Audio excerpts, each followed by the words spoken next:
Muy buenas a todos, bienvenidos a otro episodio de Papeles de un Lector. Mi nombre es Cristian Verón y hoy voy a estar seleccionando y hablando de 5 novelas policiales argentinas.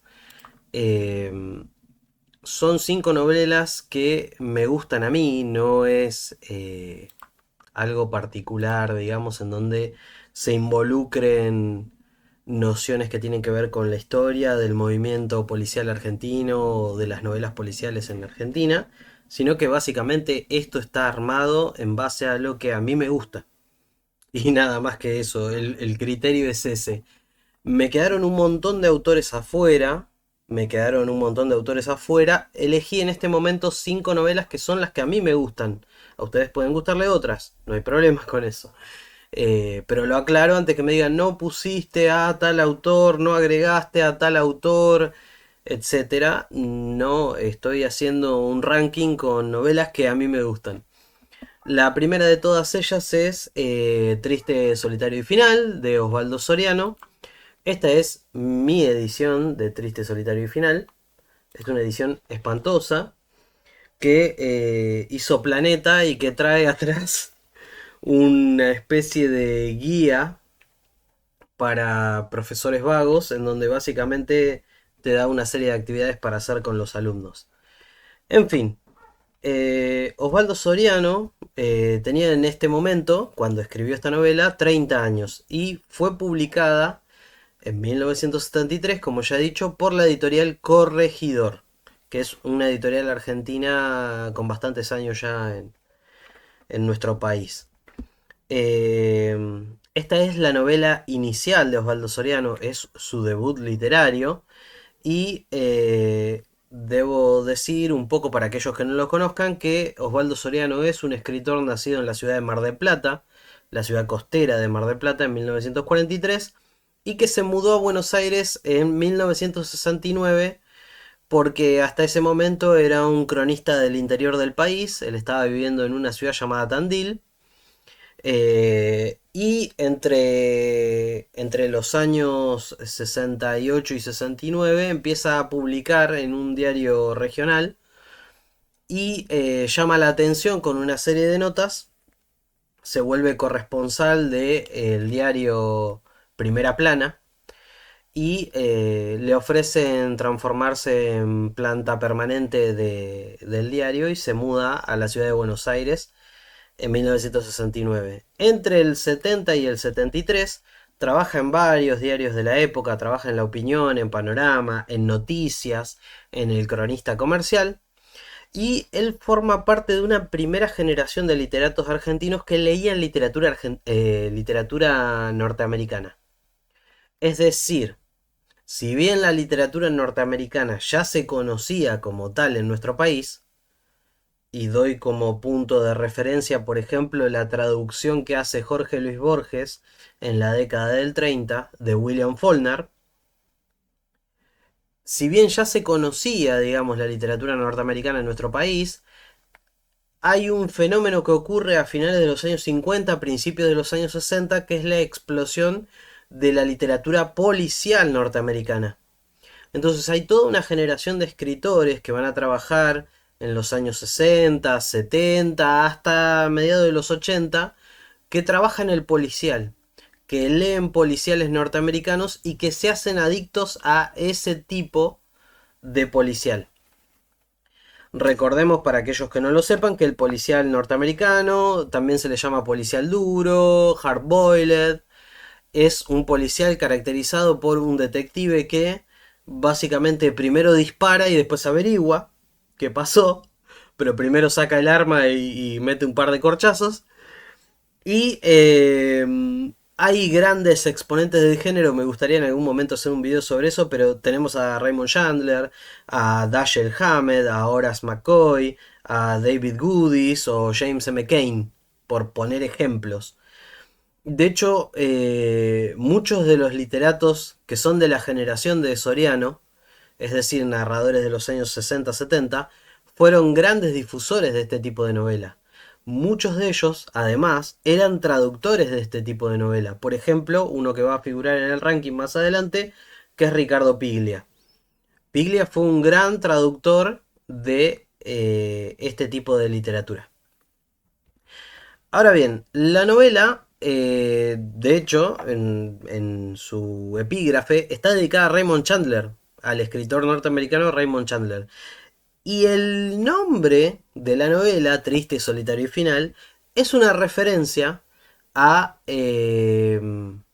la última novela que publicó Raymond Chandler en vida, o que terminó en vida, porque hay una que se publicó póstuma, que es la historia de Poodle Spring, que es la última novela de Philip Marlowe, el detective. Y de hecho, la novela de Soriano conecta directamente con ese detective de Raymond Chandler, porque la localización es Los Ángeles y porque todo comienza cuando un viejo comediante venido a menos, que es Stan Laurel, baja de un taxi con la intención de hablar con el detective. ¿Quién es Stan Laurel? Bueno, probablemente muchos conozcan a Laurel y Hardy. Y si no lo conocen, para aquellos que no los conozcan, son el gordo y el flaco. El gordo y el flaco sabemos que son una serie de personajes cómicos que estuvieron en las primeras décadas del cine hollywoodense y que llegaron a hacer juntos, si mal no me equivoco, más de 200 películas. Entre películas, episodios para televisión, especiales, etcétera. 200 presentaciones. Fueron un suceso en su época y de hecho fue tan exitoso el formato de Laurel y Hardy que incluso en Argentina se intentó hacer en su momento. Y probablemente ustedes recuerden a Olmedo y Porcel. Y bueno, Olmedo y Porcel son precisamente un gordo y un flaco. Es la misma fórmula de comediantes. En fin, este comediante, Stan Laurel, baja del taxi, entra a la oficina de un detective privado muy venido a menos, que es Philip Marlowe, que está viejo ya y medio cascarrabias, y Laurel le ofrece contratarlo para que éste descubra por qué no le dan ya trabajo en Hollywood. Eh, Él supone que hay una especie de conspiración en su contra, una especie de complot, digamos. Y en el camino Marlowe se topa con un periodista argentino que se apellida Soriano, que es el alter ego, precisamente de Osvaldo Soriano, y que le cuenta que está preparando para Buenos Aires, para un diario de Buenos Aires o una revista de Buenos Aires, no recuerdo bien, un especial periodístico en conmemoración de Laurel y Hardy. Entonces así, digamos, Soriano se introduce dentro del universo de Marlowe y dentro del universo de Hollywood y empiezan a investigar sobre estas estrellas venidas a menos y sobre por qué hay algunas estrellas dentro de este lugar que todavía tienen una vigencia bastante importante, como es el caso de Charles Chaplin. Eh, la novela es hermosa, además está decir que se lee muy rápido también, te podés sentar una tarde y leértela porque no es complicada, no tiene un lenguaje difícil, la estructura es sencillísima eh, y a mí me encanta, la verdad que me encanta. Tiene pequeños elementos que para los que son cultores del género lo van a encontrar como una propuesta maravillosa de lectura. La segunda novela que quiero recomendarles y que quiero traerles acá es Últimos días de la víctima. Últimos días de la víctima de José Pablo Feynman. Yo les voy a mostrar mi edición. La edición original era de Coligüe. Mi edición es, no sé si pueden llegar a verla, esta. Que si ustedes se preguntan qué está pasando ahí, porque parece que hay un hombre agarrando del cuello a una mujer, lo que tenemos es un fotograma de la película. Esta novela fue llevada al cine y de hecho lo que estamos viendo, o sea, lo que estábamos viendo en la portada es ni más ni menos que Federico Lupi y la actriz argentina Soledad Silveira. Ahora bien, antes de mencionar a la película, José Pablo Feynman es un filósofo, fue un filósofo argentino, porque falleció hace poco, muy importante para el pensamiento nacional, que cuando era joven, y bueno, después también siguió escribiendo por placer, digamos, pero cuando era joven tenía la idea de convertirse en escritor de novelas policiales. Y precisamente lo intentó. Y una de sus mejores novelas, o de sus más logradas novelas, es precisamente Últimos días de la víctima, publicada en plena dictadura militar. José Pablo Feynman nos pone en la piel de Mendizábal. Mendizábal es un asesino a sueldo, lo entendemos en el inicio, o sea, en el inicio entendemos de qué trabaja, con un pasado muy oscuro, el cual es contratado para asesinar a un hombre con un apellido de reminiscencias teutonas. Se llama Culpe. Perdón si lo pronuncio mal. Hay dos locaciones principales donde transcurre la novela. Uno es la costa de Sarandí en Avellaneda, la ciudad de Avellaneda, y la otra es el barrio de Belgrano en Buenos Aires. Si mal no me equivoco era Belgrano R. En la primera, en la primera localización, que es Sarandí, Mendizábal se refugia, se esconde, se prepara, se arma también y rápidamente nos enteramos que es la casa de su amigo, de quien solo sabemos el nombre, el Gato. El Gato es una especie de ayudante de Mendizábal que lo va a asistir y va a ser la persona con la que él tiene contrapuntos, es decir, a la que le va a consultar cosas, con la que va a hablar, etcétera. El Gato imaginamos que es un ex policía o un ex miembro de alguna fuerza de seguridad nacional retirado. Y el hombre que lo contrata para asesinar a Mendizábal eh, es un hombre que no sabemos qué es.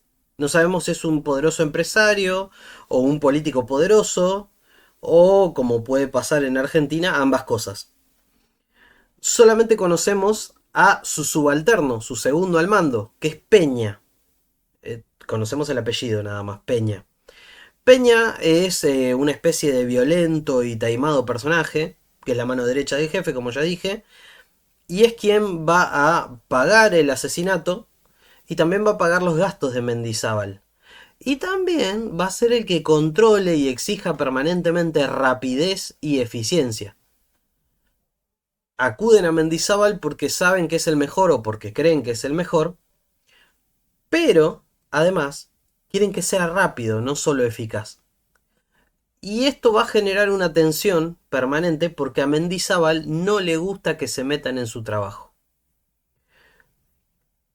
Y bueno, después está la familia Culpe, es decir, el hombre al que tienen que asesinar, su pequeño hijo Sergio y finalmente la hermosa Cecilia, la ex esposa o la esposa de Culpe, con quien Mendizábal se va a obsesionar completamente.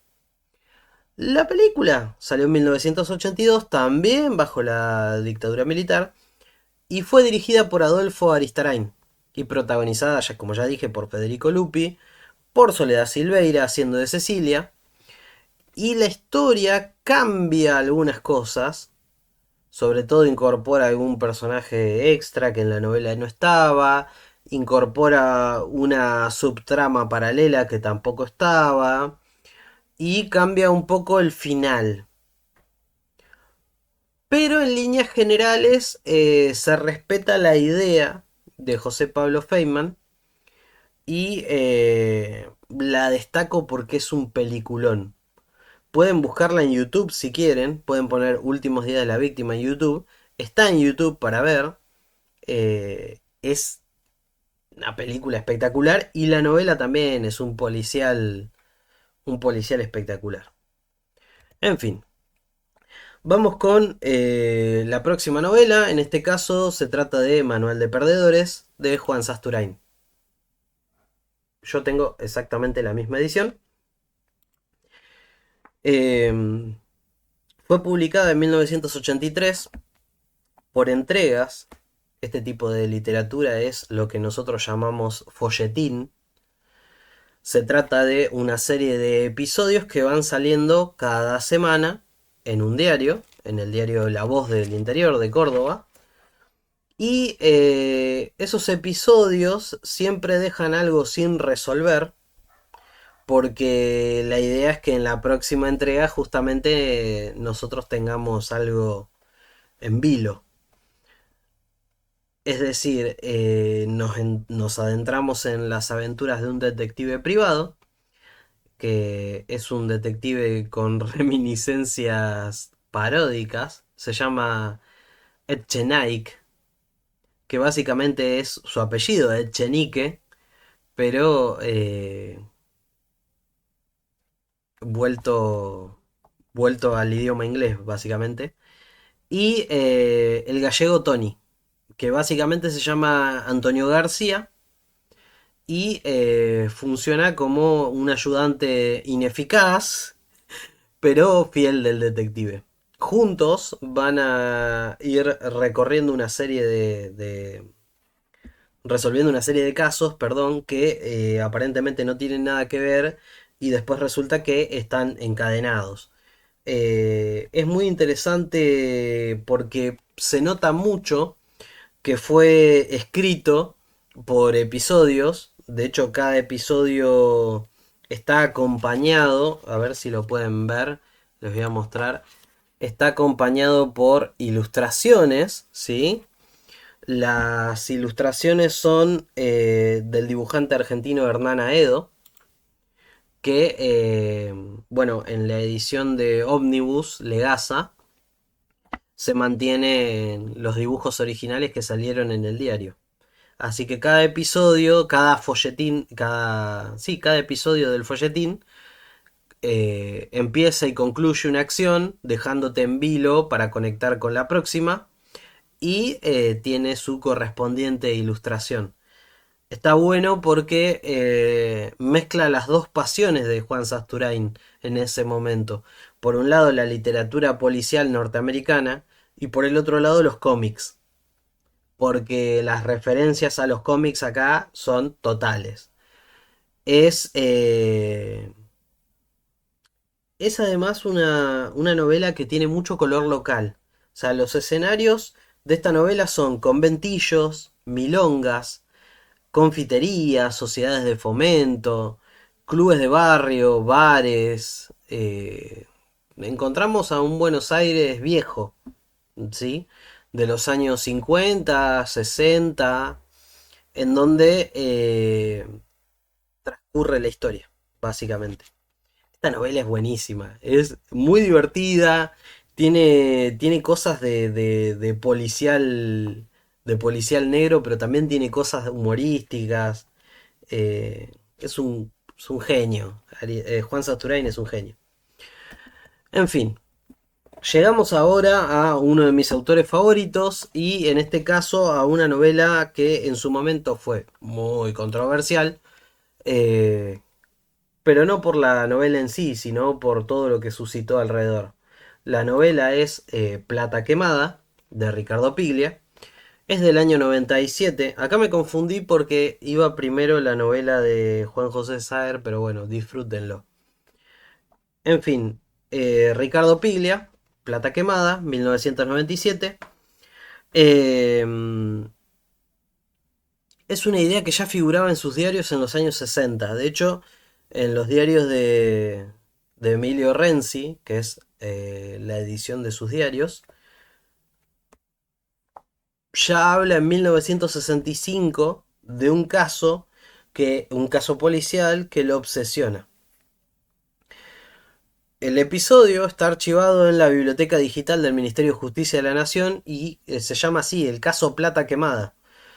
Fue perpetuado por una banda criminal conocida como la Banda de la Metralleta, los cuales el 27 de septiembre de 1963 asaltaron una camioneta de caudales que transportaba 7 millones de pesos de ese momento, que para el cambio monetario que había en la época eran más o menos 40.000 dólares. Bueno, en ese asalto asesinan a los integrantes del vehículo, custodios y matan 4 personas más que estaban en el lugar. Esto sucedió en San Fernando, ciudad del norte de Buenos Aires, y puso a toda la policía del país a la búsqueda de la banda. Con la caída de algunos integrantes de la banda, un tiempo después, se develó una trama bastante espesa, bastante compleja, que evidenciaba complicidad policial y política. Sí, esta banda tenía un apoyo ahí detrás medio extraño. Y se determina que los cabecillas estaban en Montevideo, Uruguay. Y el 5 de noviembre de 1963 los ladrones son rodeados en el Hotel Liberej en Montevideo, Uruguay. Y se produce un episodio de tiroteo en donde ellos gritan desde el balcón del piso ocupado, vengan a buscarnos si se animan. Y acto seguido desatan un incendio y empiezan a arrojar eh, dinero, billetes, prendidos fuegos. Para aquellos que no son argentinos, plata, precisamente para nosotros, para los argentinos, es un eufemismo o otra manera de llamar al dinero. Ahora bien, los delincuentes emplean hasta la última bala, se empieza un tiroteo de 15 horas y nada, los tres delincuentes son abatidos en el lugar. La novela lleva un epígrafe espectacular de Bertolt Brecht, ¿sí? Que dice así: ¿qué es robar un banco comparado con fundarlo? Ya desde el epígrafe tenemos la bajada de línea por la cual va a transcurrir la novela. Y la novela fue un éxito inmediato. En el año 2000, sí, en el año 2000 Marcelo Piñeiro, el cineasta argentino, hizo una versión, eh, una película, perdón, me tilde, una película sobre plata quemada que contó con bastante éxito en su momento, recaudó 5 veces la inversión original. Y ya saben, trabajó Leonardo Baraglia, Eduardo Noriega, Pablo Echarri, Leticia Brediche, Dolores Fonsi, estaba Héctor Alterio también, Claudio Risi, que Claudio Risi capaz lo recuerden los argentinos por el papel de Mario Borges en El Marginal. Así que tenía un elenco de lujo. Volviendo a la novela estuvo involucrada en un quilombo legal tras otro desde que apareció, porque esta novela fue elegida por un jurado de Premio Planeta, ganó justamente el Premio Planeta del año 97, y el jurado estaba integrado por Mario Benedetti, por María Esther de Miguel, por Tomás Eloy Martínez, por Augusto Roa Bastos y por Guillermo Jabelson, que era el agente literario de Piglia, y además trabajaba para Grupo Planeta. Entonces, la novela, perdón, fue acusada eh, como un premio fraudulento por, bueno, en ese momento por el escritor Gustavo Nielsen, un escritor argentino que había presentado una novela llamada El amor enfermo, la cual fue finalista, pero finalmente perdió a manos de Plata Quemada. Eh, bueno, básicamente Gustavo Nielsen hizo un juicio por complicidad, en donde lo que se decía era que la novela ya estaba arreglada que iba a ganar el premio y hubo un largo debate que duró años en la sociedad argentina donde unos se pusieron de parte de Piglia, otros se pusieron de parte de Gustavo Nielsen y fue un parteaguas básicamente. Pero más allá del debate, la novela tiene calidad literaria, no hay que negársela. Y después tuvo otros dos problemas o otros dos juicios. Uno, por un lado, fue por la hija de uno de los responsables del asalto, que demandó a Piglia por supuesta difamación de la memoria de su padre. Porque su padre aparece acá precisamente como un delincuente. y además por ciertas cositas que tienen que ver con la vida privada de las personas. En fin, y hubo un tercer juicio de parte de Blanca Rosa Galeano, un personaje que en la novela aparecía con el nombre de la nena, y que en la vida real era la novia de Carlos del Cuervo Mereles, uno de los cabecillas de la banda, en donde también acusa precisamente de difamación. Eh, Así que bueno, enfrentó varios juicios en la novela, fue un bardo, pero precisamente cuenta una historia real y es por eso que hubo muchísimos heridos acá. Es un novelón. Plata Quemada es un novelón. A mí la verdad que no me importa si había complicidad o no con el premio Planeta. De hecho, me importa tres carajos el premio Planeta, perdón. Pero esta novela es espectacular. En fin. Y vamos con la quinta novela, que es la novela de Juan José Saer, dedicada a Ricardo Piglia, ¿sí? Llamada La Pesquisa. Les voy a poner mi edición acá. Ah, perfecto, ahí se ve. Bueno, La Pesquisa es una novela que lleva como subtítulo la palabra novela policial. Y se divide básicamente en dos grandes planos narrativos. Quiero hacer énfasis sobre esta estructura porque la calidad que tiene Juan José Saer para narrar es espectacular y nadie lo puede discutir. Pero verdaderamente lo que hace acá es maravilloso. En un primer plano nosotros tenemos la historia de Morvan, quien junto a Lautret son dos detectives parisinos, ¿sí? Dos detectives parisinos que están intentando esclarecer una serie sucesiva de asesinatos de mujeres en la capital francesa, y ellos solo poseen una pista. El asesino, al parecer, solo ataca a mujeres ancianas. La voz que narra esta historia nosotros no la podemos inicialmente identificar hasta que entendemos que esa voz que se cuela y que está narrando es la entrada del segundo plano narrativo. Y el segundo plano narrativo en el que transcurre esta historia es un plano en donde hay una serie de amigos conversando. El que está contando la historia de Morvan es Pichón Garay. Pichón Garay es un personaje recurrente de el multiverso Saer, como diríamos ahora. Y nos está contando la historia, o mejor dicho, se la está contando a sus amigos Tomatis y Soldi. Pichón pasó sus últimos 20 años en Francia, en la capital parisina, y el 26 de marzo de 1988, que es cuando transcurre esta novela, él se encuentra en Santa Fe. Ha llegado hace poco a Santa Fe y esa noche va a cenar con sus amigos. Y les cuenta de este asesino y este caso policial que es el que estábamos leyendo en el primer plano.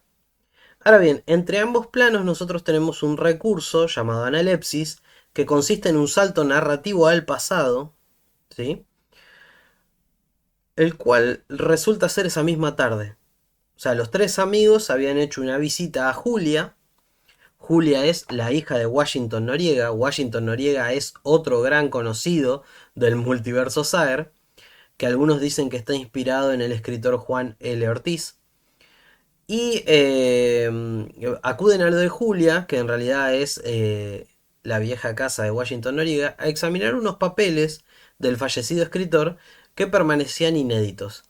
Entre ellos el manuscrito de una novela que está anclada en la guerra de Troya, sí, en la guerra de Troya, llamada En las tiendas griegas. Y esta novela, bueno, necesitan cotejar, Julia necesita cotejar con los amigos de Washington Noriega para ver si es verdaderamente del escritor o si es una novela que él guardó y es de otra persona. ¿Por qué? Porque la novela está guardada en una caja que se llama Inéditos Ajenos. Y como dice Inéditos Ajenos, hace negar, hace dudar, perdón, de su autoría. Entonces no sabemos exactamente de quién es. Ahora bien, eh, la novela es espectacular, espectacular, de las mejores, no, no solo los mejores policiales que yo leí, sino que también es una novela con mucha inventiva. Es muy interesante lo que hace acá eh, Saer.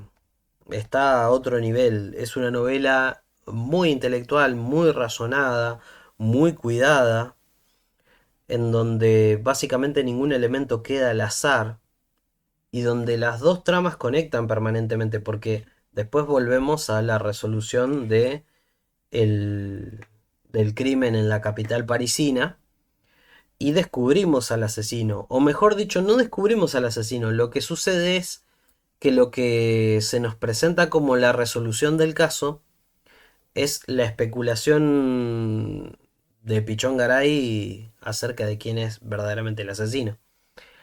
Ahora bien, si llegaron hasta acá, les pido que se suscriban, como siempre, que dejen el like, como siempre, que eso me ayuda un montón. Les digo gracias por haber llegado hasta acá. Les dejo ahí mi correo y también mi Instagram, si me quieren seguir por Instagram. Y les muestro unas fotos para aquellos que no los conozcan. Bueno, no, perdón, allá les dejo unas fotos para aquellos que no los conozcan sobre los escritores. Por un lado tenemos a Pili ahí, muy serio con sus anteojitos. Después tenemos a un Juan Sasturain que parece cantante de folclore. Después tenemos a Juan José Saer escribiendo en su máquina de escribir y posando con sus atrevidas alpargatas. Abajo lo tenemos a Osvaldo Soriano con un cigarrillo, que era lo habitual en él. Y encontré esta foto muy interesante y muy divertida de José Pablo Feynman sonriendo, ya que sonría es todo un acontecimiento. Pero además está con sus dos hijas y está con el actor argentino Federico Lupi. ¿Por qué? Porque esa foto se sacó durante la filmación de la película Últimos días de la víctima en 1981. Así que me pareció interesante traerla. En fin, como siempre, muchas gracias por haber estado del otro lado. Nos vemos la próxima. Chao.